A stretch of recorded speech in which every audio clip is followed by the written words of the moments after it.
Welcome to Swetha's creativity. இன்றைக்கி நம்ம வந்து கலர் இட்லி எப்படி செய்கிறதுன்னு பார்க்கலாம் வாங்க.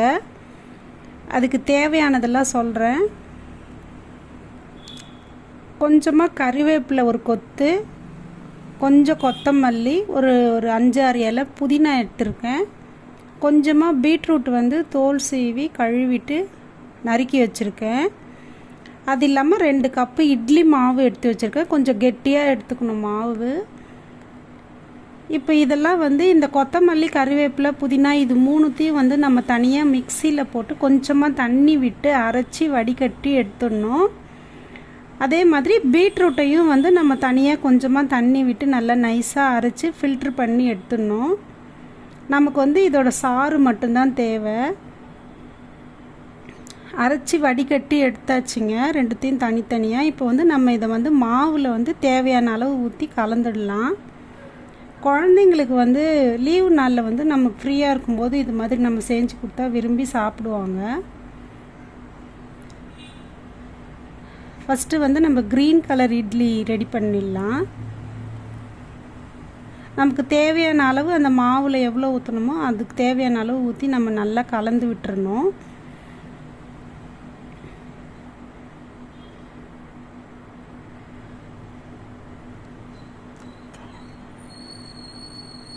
நமக்கு வந்து இட்லி மாவு எப்போவுமே நம்ம வீட்டில் ஸ்டோர் பண்ணி வச்சுருப்போம்.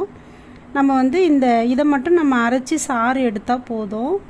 இப்போ வந்து நம்ம பீட்ரூட் சாறையே வந்து தேவையான அளவு நம்ம வந்து மாவில் விட்டு நல்லா கலந்து எடுத்துடலாம்.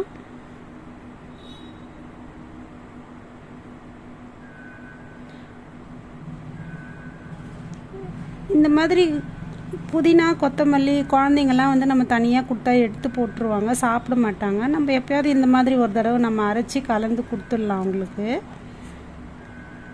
ஹெல்த்தியானதும் கூட.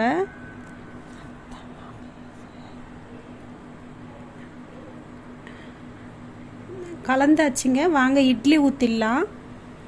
இந்த மாதிரி வந்து சின்ன சின்ன குட்டி குட்டி இட்லி தட்டுங்க வந்து செப்ரேட்டாக வந்து நமக்கு பாத்திர கடைகளில் கிடைக்கும். இந்த மாதிரி வந்து ஒரு 2 பிளேட் எடுத்திருக்கேன் நான். இப்போ வந்து நம்ம இதில் வந்து கொஞ்சம் சின்ன கரண்டியாக எடுத்துக்கோங்க. இதில் ஊற்றுற அளவுக்கு, இதில் பிடிக்கிற அளவுக்கு வந்து நம்ம ஆயில் அப்ளை பண்ணி குட்டி குட்டி இட்லியாக ஊற்றிக்கலாம்.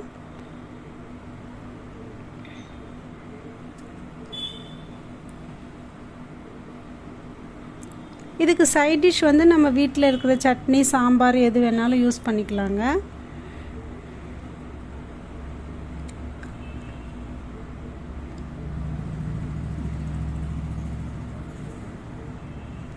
நீங்கள் வந்து லஞ்சுக்கு கூட இந்த மாதிரி கொடுத்து அனுப்பிச்சா குழந்தைங்க வந்து நல்லா விரும்பி சாப்பிடுவாங்க.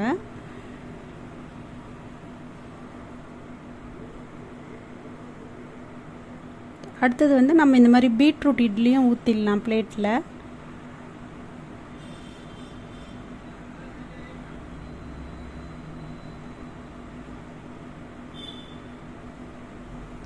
நம்ம எப்பவும் போல் சாதாரணமாக குக்கரில் வந்து நம்ம அந்த இட்லி அடித்தட்டுலேயே வந்து நம்ம இதை செட் பண்ணி நம்ம அப்படியே குக்கரில் வேக வச்சு எடுத்துடலாம்.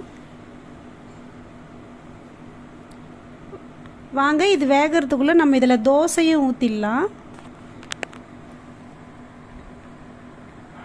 இந்த மாதிரி ஒரு நல்ல இரும்பு தாவா நல்லா காஞ்ச உடனே நீங்கள் இந்த மாவுலேயே நம்ம தோசையும் ஊற்றலாம்.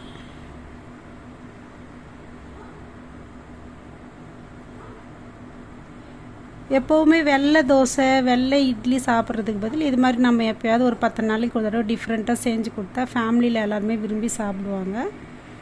இந்த மாதிரி இட்லி ரெடி ஆகிடுச்சுங்க. இட்லியும் ரெடி, தோசையும் ரெடி. இது மாதிரி குழந்தைங்களுக்கு செஞ்சு கொடுத்து உங்கள் கமெண்ட் சொல்லுங்கள்.